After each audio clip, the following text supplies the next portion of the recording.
Hello, Guitar Smarts fans. Before you check out this podcast, I want to make you aware of a cool new place where you can interact with other Guitar Smarts listeners. It's a Facebook group called the Guitar Geek Hangout. That's where we hang out and talk about all things guitar. So, if you like the Guitar Smarts podcast, come and chat with Kiran and myself over in the Guitar Geek Hangout on Facebook. Maybe check out some pre-podcast clips and even get involved in asking and answering lots of questions from the other page dwellers.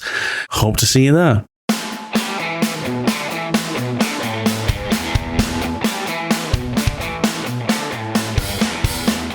There he is. Here I am.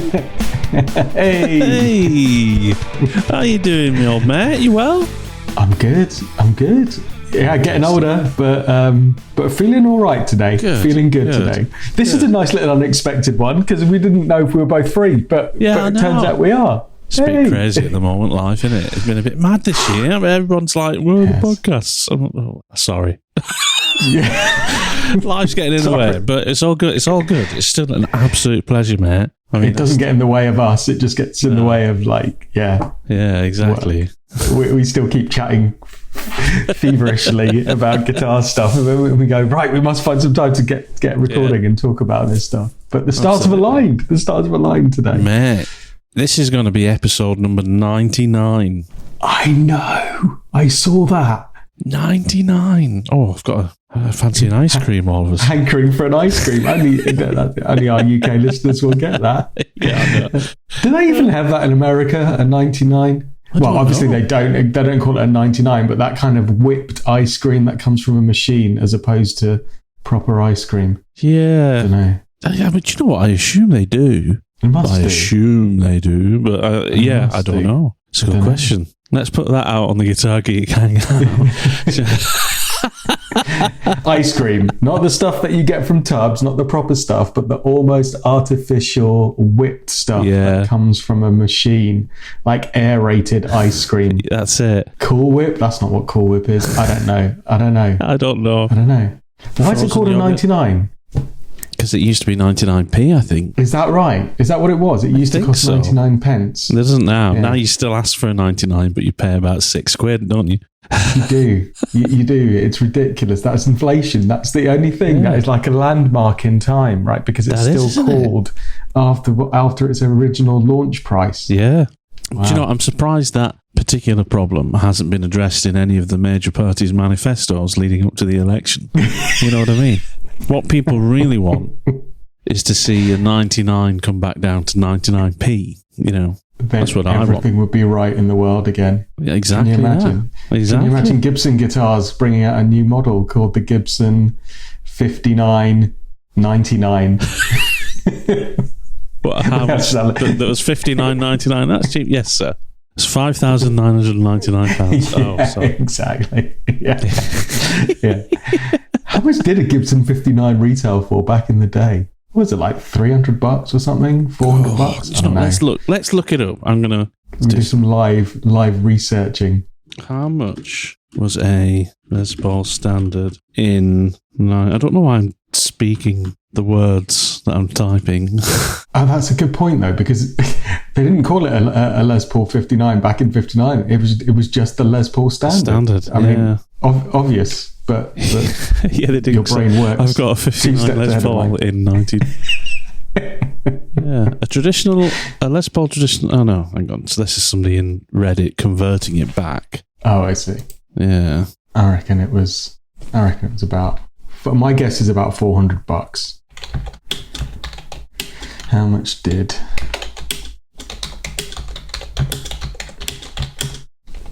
How much did a Les Paul cost in 1959? So I have found one thing on Reddit. $350. According to Forbes, a 1959 Gibson Les Paul was traded in 1962 for $350. Right.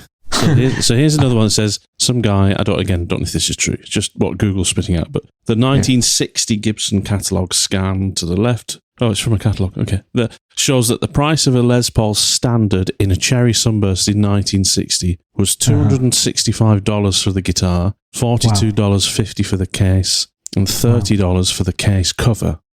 Right. Okay. Wow. So about $340 in total, isn't it? Something like that. Just So what does that translate to? So how much did you say? $250? Call it $340. $340 in 1960. What would that be worth in today's money? Oh, Jesus. Well, how much does a 59 Les Paul go for these days? $500,000?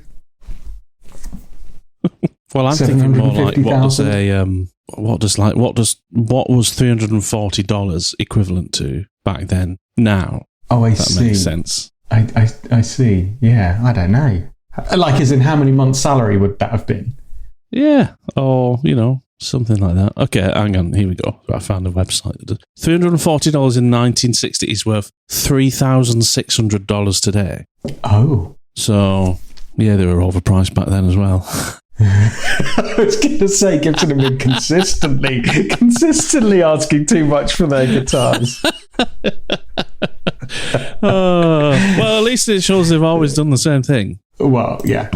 But probably much better value then, right? I mean, what were materials like, and the build process? I mean. Yeah. What I remember reading an article once about like looking at an old guitar versus a new guitar, and they were showing that like the wood grains on the old guitars were so much tighter, like slow growth wood that had built up over a long time, and then you look at some of the new guitars and you can see the wood grain is obviously the trees have grown faster, and it's not necessarily the same thing. Interesting, maybe it is better value back then than it is now. But yeah, I see what you mean. Yeah. I see what you mean. The woods were better materials, the craftsmanship. I mean, they say that was legendary craftsmanship, and no corners were cut. And I don't know, there's the whole thing. Somebody said this to me once and it stuck in my mind. Did someone say this to me, or did I just read another Joe Bonamassa article? Probably. Don't know. Where he said like he's played dozens and dozens and hundreds of 59s. He's like, there's more around. This is from Joe Bonamassa. Yeah, there's loads more around than people give credit for. And then someone else told me, no, this was something at the guitar show we went to in October last year, who said, don't forget all the ones that are remaining are the good ones that people looked after and cherished and were good. He's like, yeah. There was quite a lot of them, and not all of them were good. And those are the ones that kind of just, died a death somewhere. Yeah. Time is a natural filter, isn't it? I guess for some of these things, don't you think? That's profound. That's profound. Like natural selection. Natural selection. Yeah, that's what it is. It's still. What is it? A 200,000% markup on your investment. That's pretty good as an investment strategy. If you bought in 1959 a Les Paul Standard and it's worth somewhere between $500,000 to $700,000 now, that's a 200,000%. I think. I don't know if my maths is mathing, as the kids would say, but I think that's a huge investment return. I'm surprised somebody. I mean, maybe I don't know how finance really works, to be honest, in investment. I mean, I know how money works. Don't get me wrong. I know how you buy things. Right, it doesn't work today. Well, because all of the cash, all of the. I don't know if you've seen on the news. We're under attack again, but nationally, all of the contactless and card machines in the UK are currently down. Oh. Wow, everywhere. I haven't noticed at all. I'm in a little bubble today, but it's okay. We've got food in the cupboards. There you go. Yeah, I was surprised. Do you reckon it's possible for somebody to create some kind of investment club where you can buy into, like say somebody has like 10, 59 Les Pauls, and you could like say, okay, I want to buy. I can't afford one, but I want to invest in one. Can I? Yes. Put like £10,000 in or something. Yeah. And it's just like an investment. And then in 5 years' time, maybe I want to get my value back out of that. And you get, if the value of those guitars has gone up even more, then, do you know what I mean? Like you would with an investment, an actual investment, stocks and shares and things like that. There's a risk involved. I wonder if anyone's ever thought of doing that with guitars. Well, I know Bonamassa and others of that ilk, like, have investment partners that they go in and buy these guitars with. Like they don't own. I mean, some they do own outright. Many they do completely own outright. And some of them I know that they may go in on with like other people and go, okay, we'll both put up the money for this, so we both co-own it and get to enjoy it and whatever. I don't know how that works.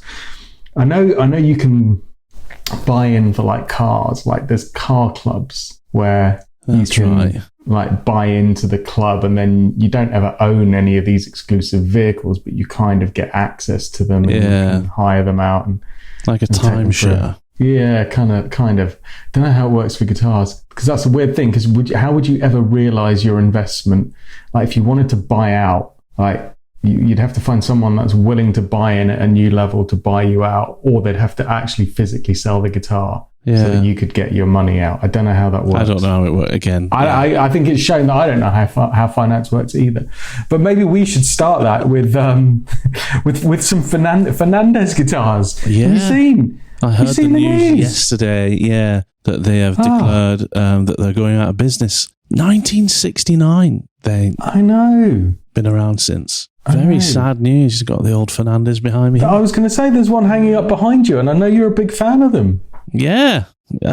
Beautiful guitars. I mean, they've been around for a long time. Do you know what? When I read the article about it, they were saying that Fernandez well known for their Gibson and Fender replicas.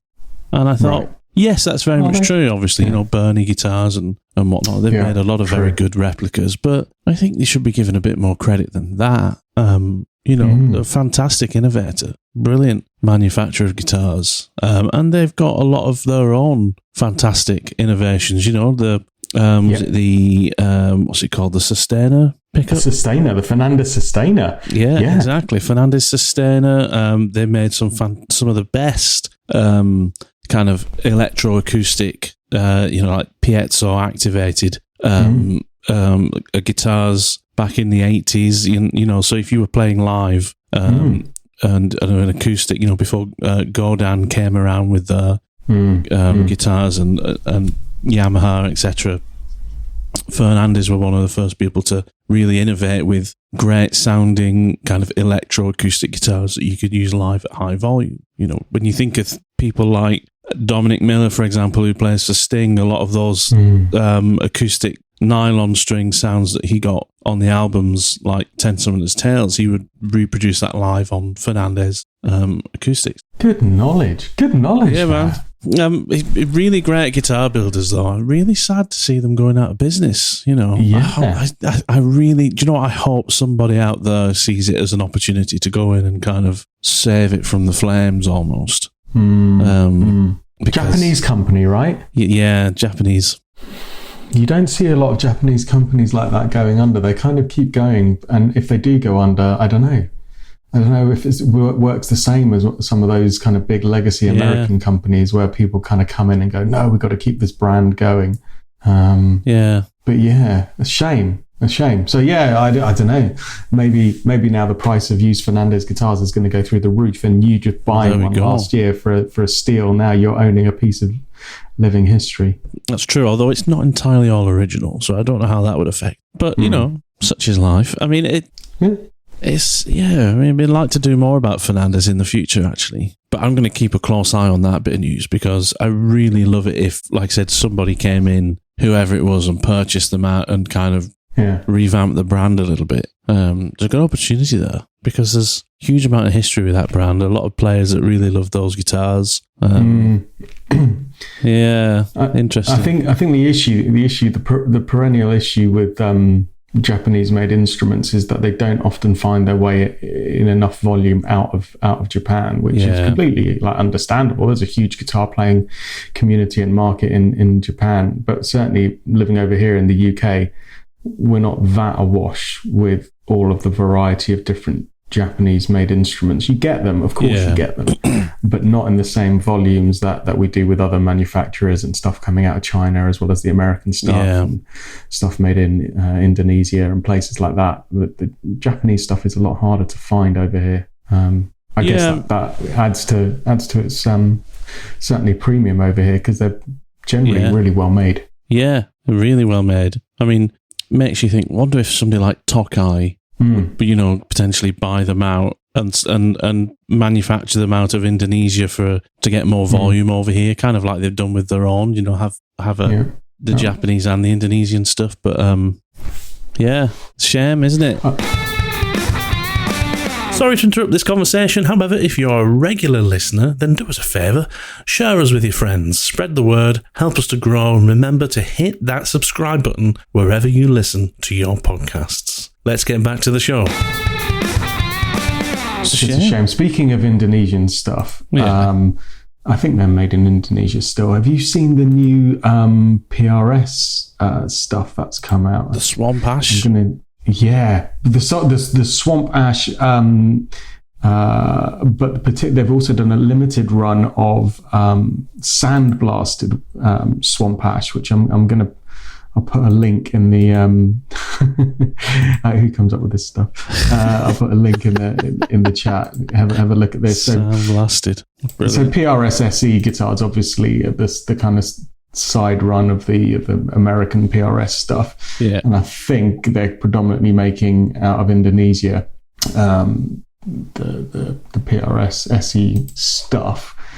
And PRS have been doing the swamp ash kind of tone wood on some of these SE stuff for a while now. The kind of CE24 kind of configuration with the 2 humbuckers, coil split, standard PRS stuff looks really nice. And they're pretty affordable for PRS, kind of £600 to £700. But then I've just seen that they're also doing, for the same price, these limited edition sandblasted versions, which just look really cool. Have a look in the chat. I've just sent you a link. They do them in what colours? Let's have a look. Sandblasted blue, sandblasted green, sandblasted purple. That looks evil. Sandblasted red looks like the devil's guitar. I mean, that's proper evil. And sandblasted white, which looks like a zebra in guitar form. It does, doesn't it? But in a good way. Oh, they're pretty sexy, I must admit. Yeah, liking those. They are nice. I do like them. Interesting. I'll tell you what, I didn't expect that from PRS though. Which element? That particular type of finish, kind of approach to finish. Do you know what I mean? And not that I think it's. I don't mean it's beneath them or anything like that. It's just I've always. Oh, actually, no. I think I'm wrong. It's probably exactly PRS in a way, because I think PRS for me, when I think of PRS, I think of a guitar that is exhibiting the natural beauty of the wood, right? True. Do you know what I mean? Like when you think of a PRS custom or something like that, no matter what the finish is, it's always showing the wood and the quality of the the wood underneath, whether it's like a curly maple or a bird's eye, whatever it is, So actually, this is really just the same. It's just a different way of doing it, isn't it? I think so. I mean, because obviously they normally use beautifully selected wood grains and then kind of gloss them. And again, I've put in the chat function. You can see this is the PRS SE Swamp Ash. Yeah. In Erie Blue, which is a 2024 model. But this one has been finished with that kind of poly gloss type effect. So same kind of wood, but kind of I finished, for want of a better word, differently to the sandblasted finish. And it looks beautiful. It looks nice, but I don't think it looks as awesome as the sandblasted ones. I'd need to see them in real life to tell. But yeah, I thought that was quite cool. They've got some nice guitars in that SE range, haven't they now? It's actually pretty. Just looking at PRS's website now and looking at the actual range of S. I mean, I remember when SE range guitars came out. Was it the Santana SE? Yeah, it first came out. It's got to be 20 years ago now, because I remember people in college having them. And now you've got a full range of SE custom 24s with Floyd's quilt top finishes. Then you've got a McCarty range, an SE McCarty range, which is impressive. So more like your Les Paul. SE CE range, which has got that sandblasted one in. An SE standard range, an SE hollow body range, specialty range. No, I hadn't seen that until right this moment. Have you seen that NF3 guitar. It's basically a Silver Sky, but like hot rodded. Oh yeah. Oh yes. No, they're relatively new as well. I think I did see those on the Guitar Newswires, and thought, yeah, wow, they're just pushing that kind of Strat S style even further. Wow. Yeah. So if you don't fancy the John Mayer Silver Sky type thing, there's another option there for you as well. And they've got some really cool metallic finishes as well. Yeah. So they look quite cool. Yeah, it's a good range, isn't it? They've got incredible range. They've got some nice guitars. The one I always like is that kind of, I think it's called the S7 switching they do on some of it. But yeah, I mean, beautiful guitars. I need to try one out, man. I need to try out the SE range. I've tried out a lot of the more expensive stuff, and it is beautiful. It really is. Some of them are just absolute works of art. I mean, the core range. Yeah. And then I haven't ever tried a private stock range, but their core range on its own is absolutely stunning. Yeah. But you mentioned McCarthy in that last kind of discussion. Have you seen what's going on between PRS and I haven't actually. What's happening? It's beyond whimsical nonsense. I mean, this is clearly what happens when you've got too much money and too many lawyers twiddling thumbs, and you kind of go, what? Let's just. So, what is going on, right? So, PRS and Gibson have been in dispute in inverted commas. Clearly, lawyers have been involved, and they've got ahead patent lawyers kind of throwing stones at each other for a while. But I think, from what I can gather, because it's a bit of a convoluted story, right? PRS were objecting to that guitar that I really love to hate because it's pretty hideously ugly. I think that Gibson Theodore thing that came out, which I said looked like a tulip that's been wilted in the sun, and I think personally was a takeoff of an actual Tokai instrument that was originally made out of aluminium. So I don't think it is even an original design anyway. Yeah, I think it looks like a broken coal shovel or something. Or, it's just not pretty. But then Gibson brought it out a few years ago, didn't they, as a limited custom shop thing? Yeah, and put all this marketing spin around it, as Gibson has so eloquently, accomplished at doing. Yeah, like. Unveiled in the midst of time, the long lost design of Ted McCarthy that never made the light of day, but now we've unearthed it and gone into Tutankhamun's tomb to find it in one of the missing urns, and we're bringing it back to life for you. And then to my absolute amazement, those ones sold for eye-watering prices, and so then I think they did like a standard run of them as well. But yeah, it's not in my opinion. And, beauty is in the eye of the beholder. That's right. For sure. That's right. And so obviously many people will love this guitar and will love the fact that it is a more,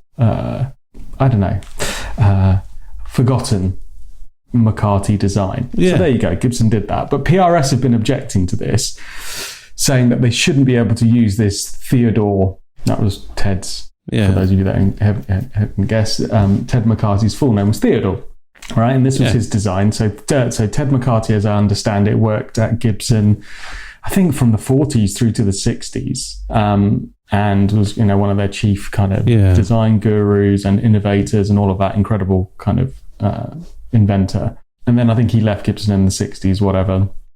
As I understand it, I think in latter years, him and Paul Reed Smith got on quite well and collaborated and did some work together. And effectively, I think there was an understanding, or maybe even some legal terms in place, whereby PRS, in conjunction with the McCarthy estate, then had the rights to the McCarthy name, because obviously PRS in the 90s started naming some of their guitars the McCarthy kind of PRSs, because I think there was that collaboration between Ted McCarthy and Paul Reed Smith, where they kind of went, yeah, these should bear the McCarthy name. They're what I like in a design and a guitar, and all of McCarthy's kind of vibe is in those PRSs. So PRS felt that they owned the rights to McCarthy's name and legacy, if you can do such a thing.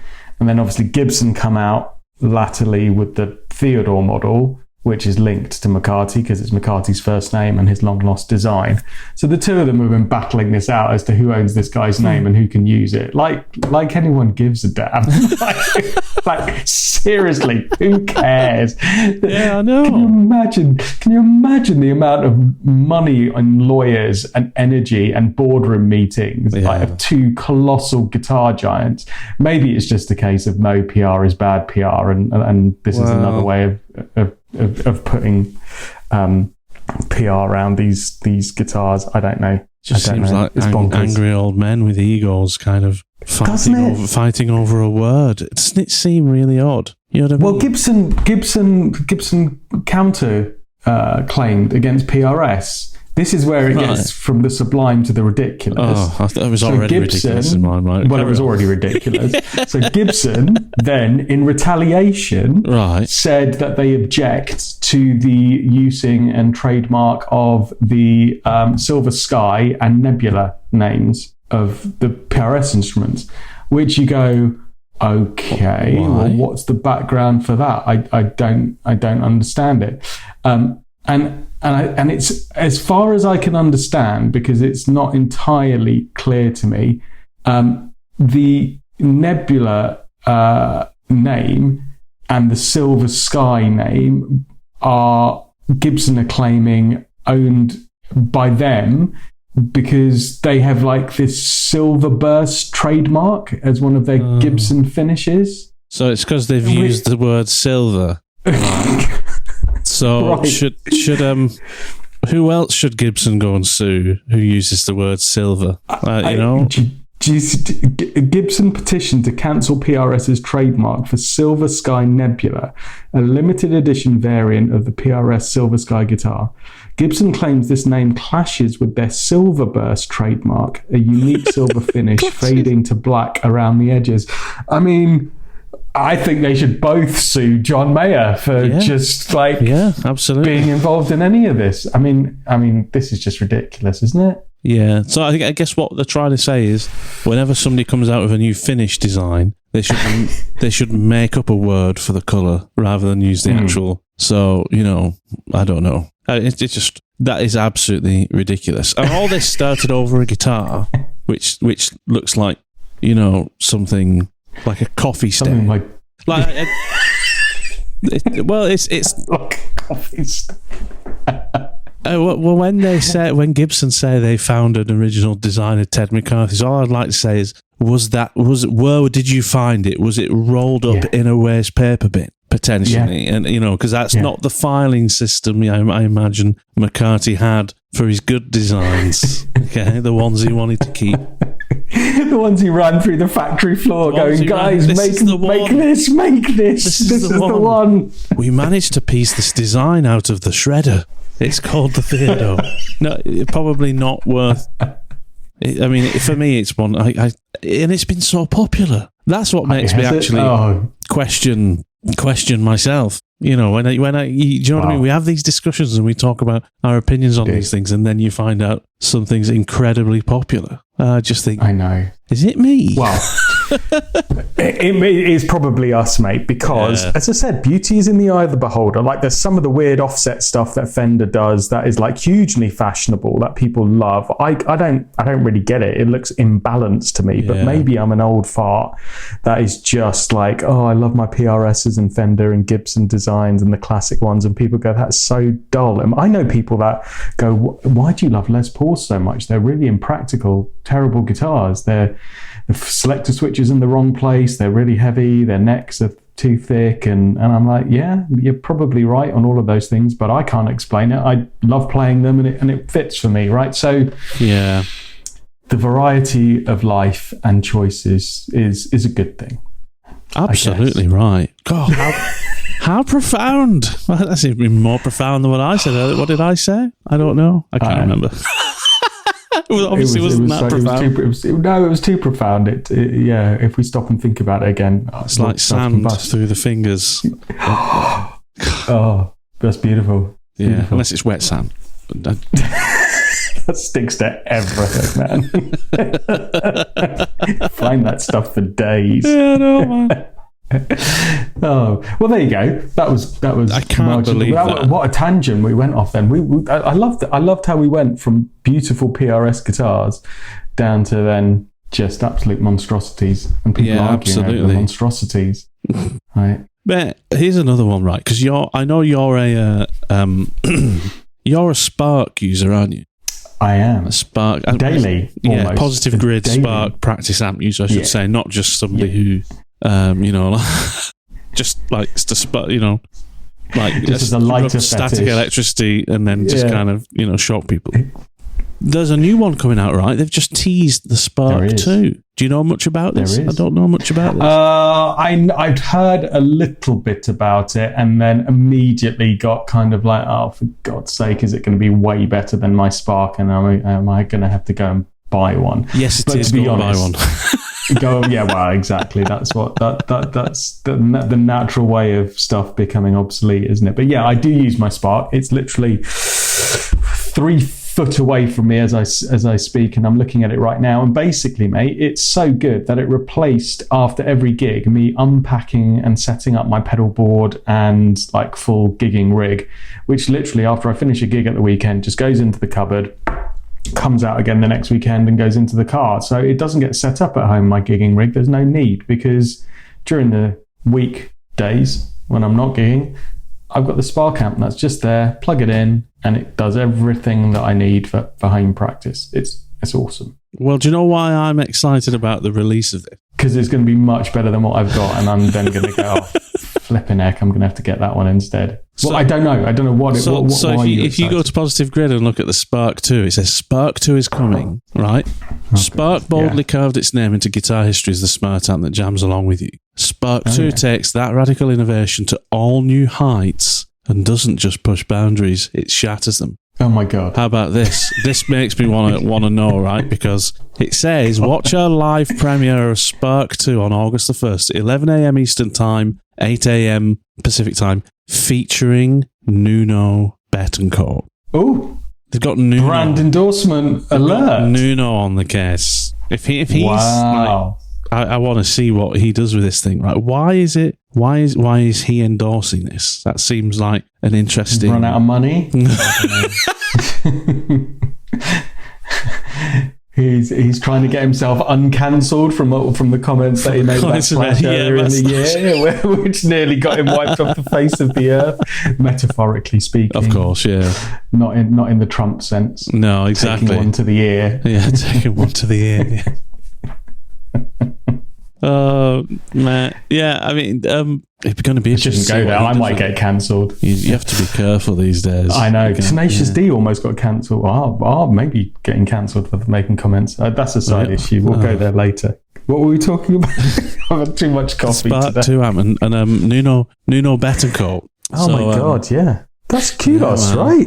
I mean, he doesn't endorse a lot of stuff, does he? Well, I mean, he still plays his old Washburn. You certainly don't really see him endorsing much kind of new stuff here and there, He doesn't seem to be that kind of person. But interesting to see why. I mean, it makes me just think, what is the... Because they're talking about that jamming thing, because obviously with the Spark amp, right, you can make it kind of jam along with you, can't you? Like, it's got AI built into it or something so that you can create a backing track for you.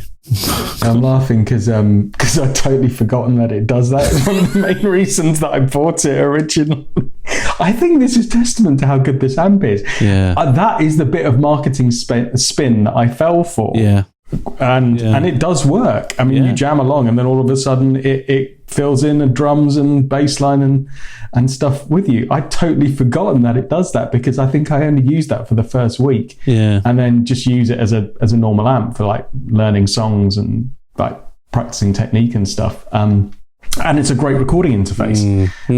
So some of the clips that I've recorded up on our website and stuff of me playing guitar, that's all just my Spark amp straight into my PC. I'd completely forgotten about its jam along function, so maybe it's wasted on me entirely this app. I don't know. Yeah, but what is it going to do next? What is that jamming feature going to be able to do next? To be to say, if they're saying it smashes that now, and Nuno's on the case, I might need to tune in on August the 1st. August the 1st. Yeah. What did they say? 8 a.m. Pacific time, 11 a.m. Eastern time. So that'll be like 4 in the afternoon over here in the UK. Okay. Let's see. Watch Nuno shred the new Spark 2, and all of a sudden holograms come out of it, and you feel like you're actually in a band, and you look to your left and there's Nuno. You're jamming with Nuno. Like a hologram of Nuno just pops out of the Spark amp. Yeah. And maybe it comes with robot tuners for your guitar. Nothing should ever come with robot tuners. No, why not? I completely disagree. Do you? Yeah, Les Paul should have them, should they? I mean, that's just no. But like if you've gone for like an Ibanez, gem or something, why doesn't that have robot tune? I'm sure Steve Vai would be all over that kind of stuff. Robot tuners built into the whammy, or something. I don't know. I think it's a cool innovation. Actually, I think it's a brilliant innovation, just on the wrong guitar. That's right. Yeah, that's right. That's what it is. It's a Tesla engine inside an old Mustang, isn't it? Which is probably quite cool, actually. But which would be cool. I watched a car program where they were trying to do something like that. Yeah. Anyway, what was I thinking? The Spark Amp 2. Well, I'm loving the fact that Nuno's endorsing it. I think it's cool. He's a phenomenal player. I watched that Rick Beato interview that he did, where he's trying out loads of Rick Beato's guitars, and you just go, wow, that guy is just an insane player. But yeah, I'd heard the Spark 2 was coming, and the only thing that I'd heard about it was that it had a looper built into it now, which I guess is pretty cool if you don't have a looper pedal, and it's all built into the amp. I wonder if you can loop the AI thing, or if you can do a loop and the AI will fix it for you. Who knows? I just want to know what the thing is that they're saying. It smashes. It's going to shatter. It's going to shatter. That's it, It's going to shatter everything, and Nuno's going to be there to help you shatter your reality. Cool. All right, well, let's tune in and find out, man. Sometimes these things, it's difficult. It's the difficult second album. I mean, is this going to be? Have they covered too much glitter on this? I mean, if it's just a Spark amp with a looper built in, and it turns out that the marketing guys are like, we made a boat ton of cash on the first Spark amp, people are expecting more. When it's basically just the same thing with a looper, and so we're going to need to put some extra fireworks on this one, get Nuno Bettencourt to come in and tell people how great it is and convince them that they need to buy it again. Yeah. I'll be disappointed. Yeah, absolutely. I don't think it'll be that. It can't be. No. We'll see. We'll talk about that one. We'll make sure we see that release, and then we'll have a chat about that in the near future. But wow, we need to think of something to do for the 100th episode, because we do, don't we? That's a milestone. That's a milestone coming up. Yeah. Episode 100. How scary is that? Who knows? We may maybe get an interview in. I don't know. Get interview in. Maybe have a bit of a quiz or something. Go somewhere. We've never been anywhere except for the London Guitar Show. But we went to the London Guitar Show. We haven't been to like a music shop yet, have we? Or anything. That's because we have a healthy disdain for a lot of music shops. Well, that's true, actually. And I get absolute hatred and an existential dread whenever I walk in anywhere that's selling guitars. Existential dread. Yeah. Brilliant. I do, honestly. Oh man, but yeah, we need to do something for that. Have you watched any of the Glastonbury stuff that was out? That was, obviously the big festival. I watched some of it. I watched. Was it Coldplay did some stuff with Michael J. Fox? Did I see that? Yeah, I saw that. That's what one of the things I was thinking of, because I was thinking, is it cruelly ironic? That I wish that Michael J. Fox could go back in time to before he had that and do, you know what I mean? And because I love him, he's such an amazing, inspiring person. yeah, I mean, incredible. I mean, it's so cool that Coldplay. I don't think that's the first time they've done that. I think Coldplay have done that before with Michael Jeffrey. I think they have, and it brings a tear to my eye because, like, growing up with that film and loving the Back to the Future films anyway, as much as I do, I just absolutely adored them and still do. Yeah. But that, I think, without realizing it, was one of my formative catalyst moments in making me go, I want to play guitar. When he gets up and plays guitar in that end scene of the first film, and you go, life is cruel sometimes. It is. And I think the cruelest part about that film is that they gave him a guitar that only came out in 1958 to play in 1955. Good knowledge. The red 335. Exactly. 355, I think. Is it a 5? Oh, 35? It's either a 45 or a 55. I can't remember which. So, because the 45 and the 55 had the tone thing, the tone switch thing. Mm-hmm. But it depends on the adornments. I think the 55, it might be a 355. I don't know, but it's not a 335. That was already out by then, I think. But yeah, terrible. I mean, I was just watching that film, just like, this is ruined for me. This film is completely. I'm joking, by the way. You're looking at me like, because of the guitar factual inaccuracy, because of the plot hole. Exactly. that should ruin let a film. alone the complete infeasibility of time travel in a DeLorean. But that I can forgive. Wow. But the guitar, should fix that. Universal Pictures. You should have fixed that. I love movie bloopers like that. That just break the complete fourth wall of everything. I mean, there's a complete tangent. There's one in Gladiator that I just still to this day just can't get over, because I love that film as well. What was the thing in Gladiator? The kind of Russell Crowe. Yeah, I don't know, because it will ruin it for you completely. I'll go on. I've watched it enough times. There's one of the big epic scenes in the gladiatorial ring. Obviously, I think it's by the time they've got to the Colosseum in Rome, and there's the big fight scene where all the chariots are racing around, and like the gladiators are just there with their spears and shields trying to go against these vicious chariots, spitting swords and all of that. There's a scene where Russell Crowe, or Gladiator, or whatever his name is, Maximus Decimus something or other, and they dislodge the chariot and make it flip, right, in part of the scene. Yeah, I remember that. If you pause it at the right moment, as the chariot flips, like the kind of cloth covering that's draped over the back of the chariot, like the kind of ornate, decorative kind of thing, as the chariot flips over, this cloth kind of lifts up, and you can see all the gas canisters and kind of machinery inside the chariot that's basically made it flip over as part of the stunt. I mean, it's not a plot hole per se, but it kind of, every time I watch that film now, you don't even need to pause it to see it, but you can just clearly see it. There you go. It does. See, I thought the whole thing was real up until then.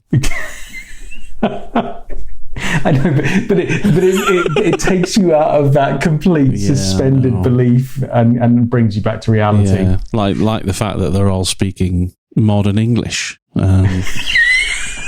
And with a slight Australian tinge, Maximus Meridius Decimus. It's a great film. Now I can't watch any film ever, because you've just basically said that all fiction is exactly that. It's fiction. Fiction is fiction. It's not real. I'm going to have to watch documentaries about the Great Railroads or something to just feel grounded. I will not allow you to partake in escapism in any way. Okay? Exactly. Any real things from now on. You and your pretend stories. That's it. Matt, have you got any gigs coming up before we wrap up? I've had a few. I did one last weekend. Where was I last weekend? Oh, it's a pub gig.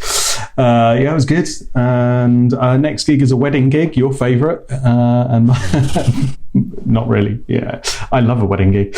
Wedding gig in a couple of weeks' time, which is good. And then August off before it kickstarts into gear, September all the way through to New Year's Eve. So we're kind of gigging all through autumn. How are we talking about the autumn already?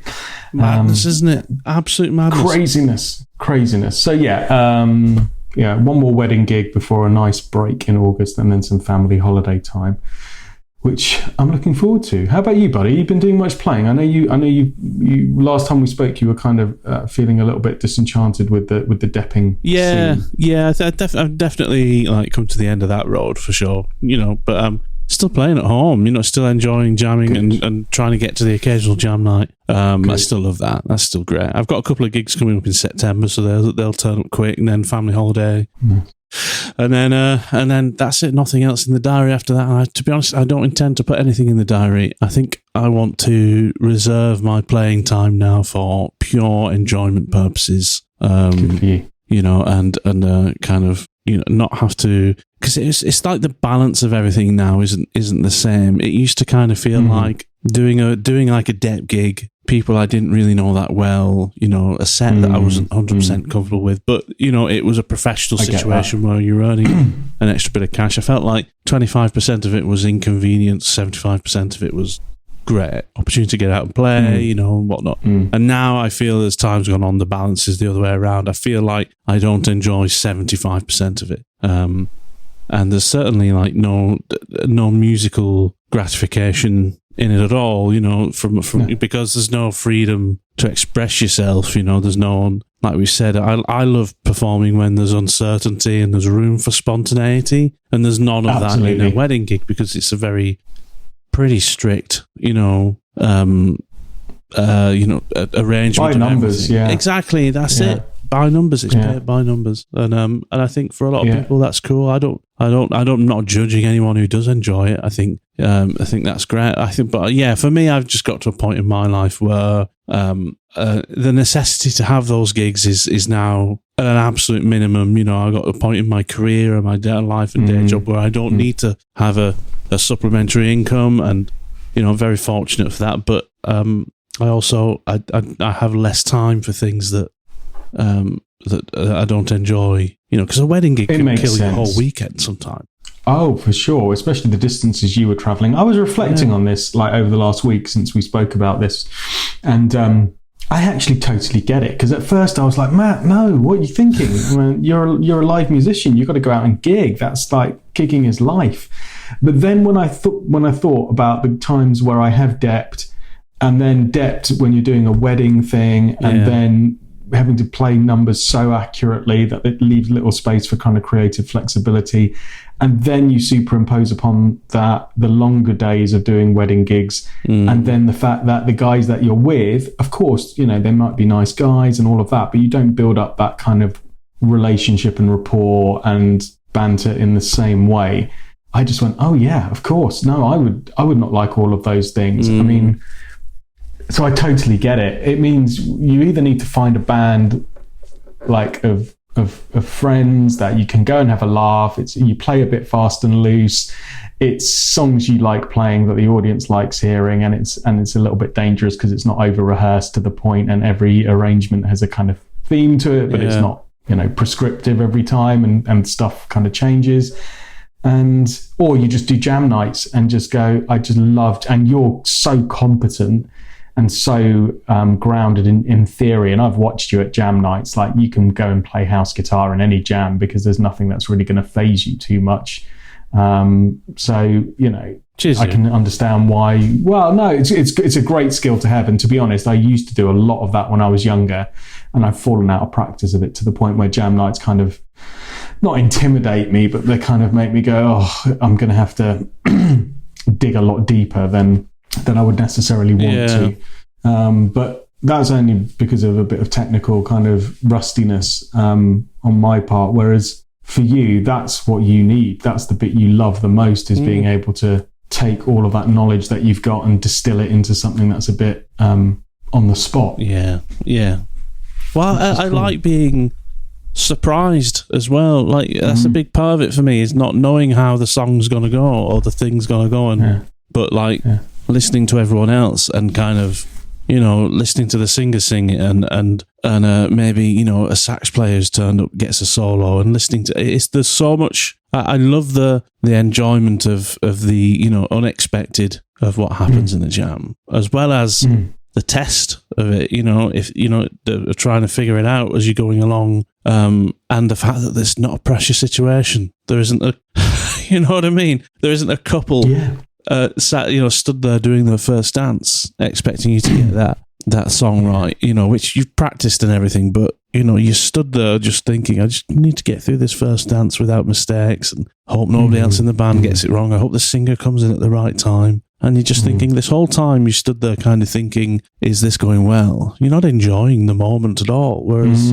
at a jam, you kind of, I don't know this song brilliantly, but I know it's in E, so I'm just going to kind of noodle around in E, find like a session player might find. I'm going to find a part. I'm going to come up with a part that works for this song, and then you crack on and sing, and I'm going to stand here, I'm going to enjoy listening to you guys play and see what kind of inspires me. That's the best thing ever. It's not. I couldn't care if there's no audience at all. That's all I want ever from going out and playing live, is the musical conversation that happens. And when I think about all the stuff that inspired me to play guitar, it always felt like people in a room reacting to each other playing, from the cradle. From the cradle, to me, is the sound of people in a room responding to each other and nothing else. So, yeah. Love that. Yeah, man. No time for stuff that isn't that anymore after this year. Yeah, fair play to you, mate. Fair play to you. Well, look, let's get down to the jam night then, especially if you've got some time over August, where I'm taking a couple of weeks off. So we'll go there and then we'll get scheming for episode 100 and pull something big out of the bag. Steady on. I've put it out there now. Yeah, I know. All right, Matt. Well, look, cracking to catch up with you, buddy. Thanks for taking some time. Always. It's mad times, but it's good. Always great to speak to you, mate. And I'll see you at a jam sometime soon, and we'll watch the Nuno thing with Spark, and then we'll catch up on that, and we'll have an excellent 100th episode coming up. Episode? Sorry, I think that's the Spanish word for episode, isn't it?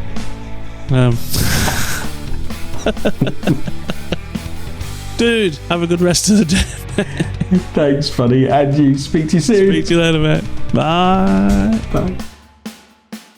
Thanks so much for listening. If you like what you hear, then why not give the rest of our shows a good listen too? And if you love our podcast and are a regular listener who wants to support the show even more, then consider buying us a coffee over on our Buy Me a Coffee page. Anyway, see you again next time on the Guitar Smarts podcast.